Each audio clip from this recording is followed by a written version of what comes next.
ආයුබෝවන් අද ගම ගෙදර කුස්සියේ එළවලු සහ කුකුල් මස් මිශ්‍ර සුප් එකක් තමයි හදන්න සූදානම් කරලා තියෙන්නේ. මම ඒකට අරගෙන තියෙනවා වට්ටක්ක කෑල්ලක්, කැරට් තලයක්, අල්තාපල් ගෙඩියක්, ලූණු ගස් 2-3ක්, නිවිති කොළ ටිකක්, පරිප්පු, කුකුල් මස් ටිකක්. පරිප්පු කෝප්පයක් විතර සෝදලා පෙඟෙන්න තියලා ගන්න. කුකුල් මස් කටු නැති ඒවායින් තමයි මම ගත්තේ. සිහින්ව කපලා ගන්න. ඉතින් මම වතුර ප්‍රමාණය මැනලා කෝප්ප 6ක් විතර කලින්ම ලිපේ තිව්වා. ඒකට මුලින්ම පරිප්පු සහ කුකුල් මස් ටික එකතු කරලා තැම්බෙන්න තිව්වා. මොකද වෙලාව යන්නේ ඒවා තමයි ටිකක් තැම්බෙන්න ඕන. වට්ටක්ක කෑල්ල සෝදලා මේ විදියට ගන්න. මම ග්‍රේට් කරලා තමයි වට්ටක්ක එකතු කරන්නේ. ඒකත් මං අර තැම්බෙන වතුර එකට එකතු කරනවා පරිප්පු කුකුල් මස් තැම්බින තියපු වතුර එකට. මේ විදියට එකින් එක එළවලු වර්ග ඔයාලට වැඩි වෙලාවක් තැම්බෙන්න ඕනේ ඒවා මුලින් තියන්න. ඊට පස්සේ මේ බෝංචි ලීක්ස් වගේ ඒවා ගන්නවා නම් ඒවා පසුව එකතු කරන්න. කොළ වර්ග නිවිති ඔයාලා ගොටු කොළ වගේ දේවල් එකතු කරනවා නම් සුප් එකට ලිපෙන් ගන්න කිට්ටු කරලා ඔයාලා ඒවා එකතු කරන්න. මොකද ගොඩ වෙලා තැම්බෙනකොට ඒවා කළු පාට වෙනවා භාජනය ඇතුලේ. ලස්සන කොළ පැහැයක් ගන්න නම් පසුව එකතු කරන්න ඕනේ කොළ වර්ග.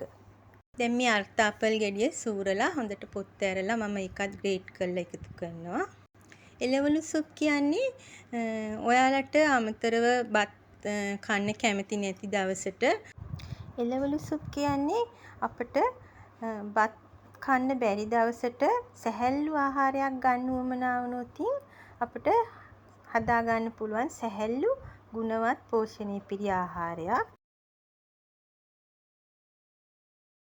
ඉතින් මේක අපි කොහොමද පෝෂණය සම්පූර්ණ විදියට තියෙන විදියට හදාගන්නේ කියලා ඔයාලම තමයි තීරණය කරන්න ඕනේ. මම නිවිති කොළ ටික සෝදලා හොඳට සිහින්ව කපලා ගත්තා. ඒ වගේම තමයි ලූණු කොළ ටිකත් සිහින්ව කපලා ගන්නවා. මම මේ ටික එකතු කරන්නේ ලිපෙන් සුප් එක තැම්බිලා හොඳට ගන්න කිට්ටු කරලා තමයි. ඒ වගේම තමයි ඔයාලට වයසක අය ඉන්නවා නම් ගෙදර ආච්චිලා සීයලා රෝගී වූ අය ඉන්නවා නම් බලන්න යන වෙලාවට උණුවෙන් රස්නේ පිට බඳුනකට දාලා ගෙනිහින් දෙන්න පුළුවන්. හරිම වටිනවා. එයාලා ආස වෙනවා. එතකොට කැමති වෙනවා. ඒ වගේ හදා ගන්න පුළුවන් සුප් එකක් තමයි මම මේ පෙන්නන්නේ. ඒ වගේම තමයි මම මුං ඇට ටිකක් බැදලා ගත්තා. ඒක කුඩු කරලා මුං ඇට පිටි ටිකක් එකතු කරා මේ සුප් එකට.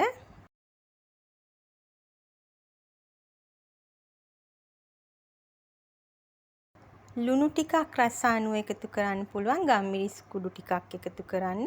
දැන් මම නිවිති කොළ ටික එකතු කරනවා. දැන් සුප් එක හොඳට තැම්බිලා තියෙන්නේ.